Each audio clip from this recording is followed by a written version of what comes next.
Hi అండి. ఇన్‌స్టెంట్‌గా అప్పటికప్పుడు ఎంతో టేస్టీగా, హెల్తీగా పొడిలాడుతూ ఉండే అటుకుల ఉప్మాని చేసుకుందాం. ఇందుకోసం ఒక బౌల్‌ని తీసుకొని దాని మీద జల్లెడని పెట్టుకొని 3 కప్పుల అటుకులని వేసుకోవాలి.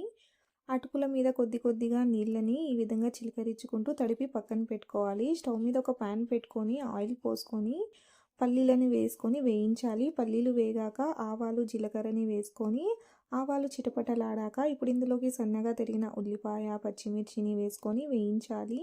ఇందులోకి కరివేపాకును కూడా వేసి వేయించాలి.